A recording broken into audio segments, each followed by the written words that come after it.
राम का नारा लगाते हुए एक बेटी के साथ में दुष्कर्म कर देगा तो आप उसको सही ठहराएंगे? ये बताइए ना आप मुझे। कल को अगर कोई बेटी के साथ बलात्कार करेगा और अल्लाह अकबर का नाम लेगा तो उसको सही ठहराएंगे? लेकिन जिस प्रकार से जजों की भी देश के अंदर हत्या हो जाती है तो जज भी दहशत में, वकील के घर के बाहर बम फेंक दिया जाता है, वकील दहशत। सतपाल मलिक ने मोदी की रात की नींद हराम कर दी है।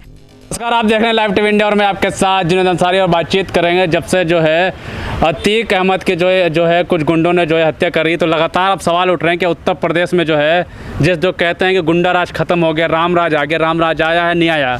यूपी में राम राज्य आ चुका है। देखिए, आप यूपी में, उत्तर प्रदेश में राम राज्य कैसे कह सकते हैं? राम के राज्य में किसे मारा गया ये बताइए आप मुझे। और इस देश में राम राज्य नहीं, संविधान राज्य चाहिए। और संविधान किसी व्यक्ति को मारने की इजाजत नहीं देता है। संविधान न्यायपालिका में भरोसा रखता है। आप एक बात बताइए। तो मारेंगे नहीं, माफिया कौन है? माफिया कौन है? माफिया योगी जी क्या थे?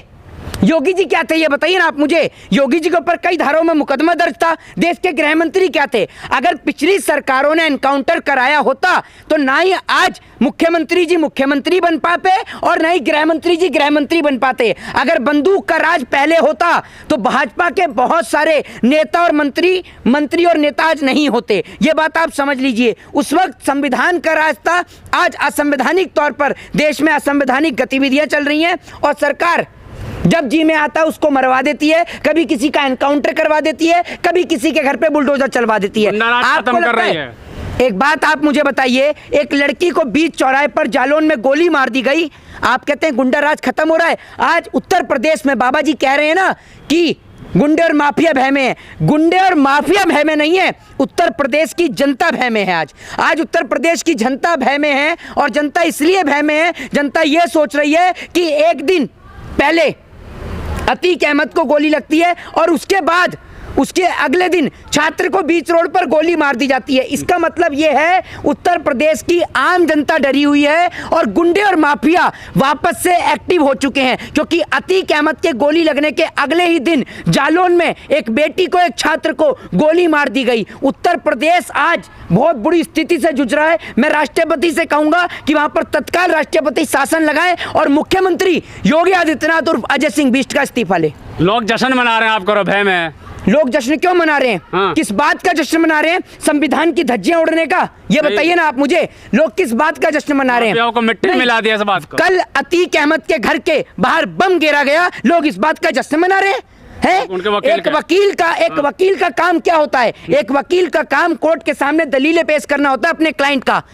वकील तो निर्भया के केस में भी मिला था, भले ही उन्होंने बलात्कार किया। हर एक व्यक्ति को अपना हक और अधिकार है कि वो कोर्ट के समक्ष अपने पक्ष को रख सके। लेकिन भाजपा जिस तरीके से सारे असंवैधानिक कार्य करवा रही है, एक बात आप मुझे बताइए, आप एडवोकेट्स को एडवोकेट प्रोटेक्शन एक्ट लाके उनको प्रोटेक्ट तो कर नहीं रहे हैं, उल्टा एडवोकेट्स के ऊपर बम और गिर रहे हैं। एक बात आप मुझे बताइए, उमेश पाल हत्याकांड में जिन लोगों ने उमेश पाल को शूट किया, आज उनको मार दिया गया, सबको जेल में पकड़ लिया गया। तो मुझे यह बताइए मुख्यमंत्री महोदय, जिस व्यक्ति ने कानून के रखवाले वकील के घर पर बम गिरने का काम किया, वकील के घर के बाहर बम गिरने का काम किया, उसका एनकाउंटर कब कर रहे हैं, किस दिन कर रहे हैं, किस तिथि को कर रहे हैं? बता दीजिए तारीख। जय श्री राम के नारे के साथ जो हुआ है उसका क्या कहेंगे तीनों को? कल को अगर कोई जय श्री राम का नारा लगाते हुए एक बेटी के साथ में दुष्कर्म कर देगा तो आप उसको सही ठहराएंगे?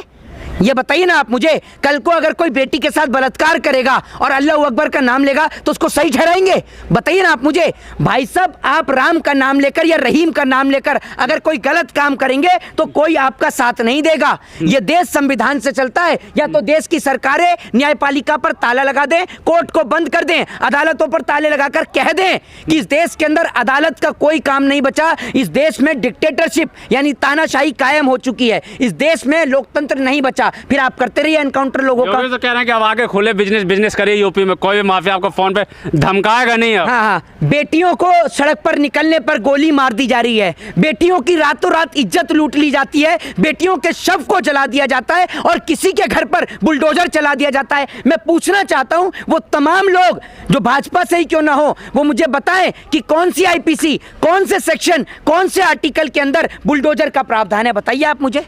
सारा कार्य उत्तर प्रदेश में असंवैधानिक हो रहा है, जो संविधान के पूरे प्रतिरूप है। संविधान की रक्षा करना क्या संवैधानिक हो रहा है आपको? संविधान मैं पूछ तो रहा हूँ आपसे, हाँ। संविधान में कहाँ लिखा हुआ है? गुंडों को मारना क्या गलत है? भाई साहब मैं आपसे पूछ रहा हूँ, गुंडों को मारना गलत नहीं है, हाँ। लेकिन गुंडों को मारने के लिए गुंडों का सहारा लेना ये गलत है। एक बात मुझे बता देता हूँ मैं आपको, मैं कोई अतीक अहमद को जस्टिफाई करने के लिए नहीं खड़ा हुआ हूँ। अतीक अहमद को अगर कोर्ट फांसी की सजा देता तो पूरे देश के अंदर एक डर और दहशत का माहौल होता कि भाई साहब गुंडे और बदमाशों को न्यायपालिका के जरिए फांसी दी जा रही है। लेकिन आप ये सोचिए, अतीक अहमद को गोली मारी गुंडों ने, वो भी जब देश का चौथा स्तंभ खड़ा था, पुलिस वाले खड़े थे, उनके बीच गोली मार दी। इसका मतलब क्या है? गुंडे और बदमाशों के हौसले इतने बुलंद हो गए हैं कि पुलिस की चाक चौकसी में और देश के चौथे स्तंभ के सामने लाइव मर्डर पूरे देश ने देखा। ये देखिए ना, कर दो, तुरंत सस्पेंड किया पुलिस वालों को। सस्पेंड 10 दिन 15 दिन बाद फिर आ जाएंगे। क्या हुआ सस्पेंड से? क्या होगा? मुझे ये बताइए आप मुझे, अगर कोर्ट अतीक अहमद को सजा देता, फांसी की सजा देता या कोई भी सजा देता, तो गुंडे और बदमाश डरते ना? डरते नहीं डरते? अब तो उनके वाइफ को भी ढूंढ रहे हैं। अब एक लेडी डॉन बताया जा रहा है, हाँ। नेशनल मीडिया में चल रहा है। भाई साहब इनकी पार्टी के नेता, किसी के ऊपर मालेगांव बम ब्लास्ट का आरोप लगा, किसी के ऊपर किसी चीज का आरोप लगा, चकला चोर चलाने का आरोप लगा, और क्या कहते हैं बच्चे चुराने का आरोप लगा। उनको नहीं कहा किसी ने लेडी डॉन, एक व्यक्ति ने नहीं कहा उनको लेडी डॉन। मैं तो बड़ा ये सोच रहा हूँ। दूसरी बात ये, उसने कितने मर्डर, कितने एनकाउंटर कर दिए, कितनों से एक्सटॉर्शन का काम किया है, कितनों से वसूली की है। लेटर दिया ना, कई नाम हो सकता है लेटर में। अरे भाई साहब लेटर दिया, मेरी बात सुनिए आप। अदालत में जब तक किसी के ऊपर आरोप सिद्ध ना हो जाए, आप उसको आरोपी नहीं कह सकते। और सबसे बड़ी बात मैं यही कहूंगा कि ये किसी क्रिमिनल को जस्टिफाई नहीं कर रहा हूं मैं, एक लेडी के तौर पर ये बोल रहा हूं कि जो लोग उनको ये कह रहे हैं उनके ऊपर डिफॉर्मेशन का तुरंत मुकदमा दर्ज करें।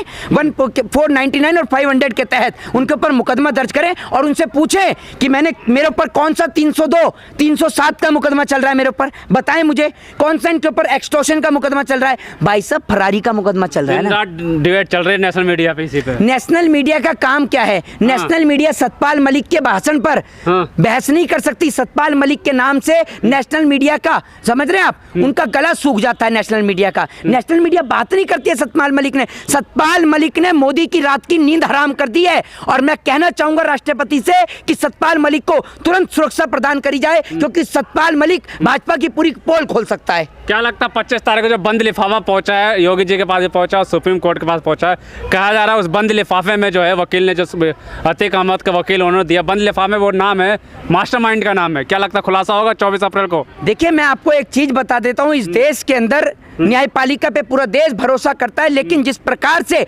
जजों की भी इस देश के अंदर हत्या हो जाती है, तो जज भी दहशत में है। वकील के घर के बाहर बम फेंक दिया जाता है, वकील दहशत में है। लेकिन मैं यही कहना चाहूंगा कि अगर वकीलों को एक खरोच भी आई तो पूरे देश के अंदर हड़ताल करी जाएगी। और मैं खुद एक कानून का छात्र होने के नाते मैं खुद वकीलों को समर्थन देता हूं। जय हिंद, जय भारत, वंदे मातरम।